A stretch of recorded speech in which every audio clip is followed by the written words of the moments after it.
Did you look at the title of this episode and say, Heather, this one is a no-brainer? Of course, there's beauty in the resurrection. Why do we need an episode about it? Fair question. But do you ever need a reminder of something that should be obvious? Me too. Let's rock. Are you walking through a storm that feels like it will never end? Do you wonder if life's storms have stolen the beauty from your life for good? You're in the right place. My name is Heather, and like you, I've been through a storm or two and wondered if life would ever be beautiful again. Here we share warriors' words, stories of discovering beauty after battles, and the worth in your wounds. Pick up your sword or boxing gloves and join the battle. Your words are powerful, my friends. Make them warrior words. An early Christian greeting started like this. Person 1 would say, Christ is risen. And person 2 would respond with, Christ is risen indeed, or he is truly risen. What would the world be like if we greeted each other that way now? It's a beautiful greeting, acknowledging our Christian faith and confirming our belief that Jesus is the risen Savior promised by God. Looking at the scriptures surrounding the resurrection, I wanted to highlight a few that I found particularly beautiful. From Acts chapter 10, we hear, you know what has happened all over Judea. That confirms for me that even though we know Jesus' resurrection is pure beauty, it's always good to have reminders. And Peter felt the need to put that in writing. Let's see if I can speak. In the same chapter, Peter also says, we are witnesses of all that he did.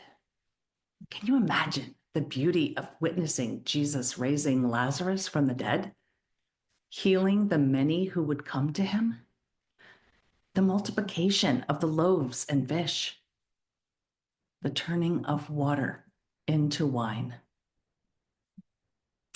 Makes me wonder, would I have been a believer if I was there and witnessed it firsthand? I'd like to think I would have believed in him after seeing everything like right in front of my face. But those who believe now, we do that without witnessing it with our own eyes. So how much more if we had actually been there? Okay, in Psalm 118, we hear, this is the day the Lord has made. Let us rejoice and be glad. And that is certainly true of the resurrection. This is something only God can do. So let's rejoice in our amazing God. But guess what? God made all the days. Every day we breathe is a day we should rejoice. Even if all we can do is rejoice that we breathe, let us be glad about that.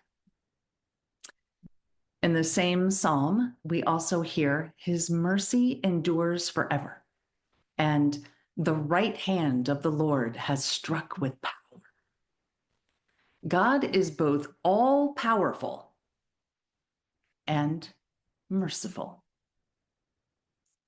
Now, many superhero movies would have us believe that only one of those is possible at any given time. How many of our caped wonders extend mercy as they showcase their power? What a beautiful reminder that our God is more powerful than any superhero we can create. Now, the last one I want to highlight is from Colossians chapter 3. And in verse 4, we read, "When Christ shall appear, who is your life, then you shall also appear with him in glory." Now, this one, in my opinion, is the most beautiful. It is so hope-filled. When Jesus returns, if we have made him our life, we will get to be with him in glory. What a promise.